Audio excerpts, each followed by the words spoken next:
Isip puti ng gatas na nasa kahon.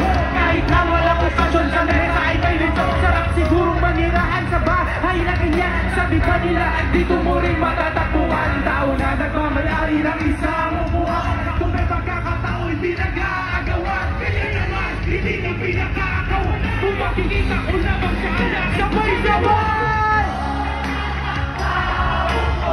Inakas ko na!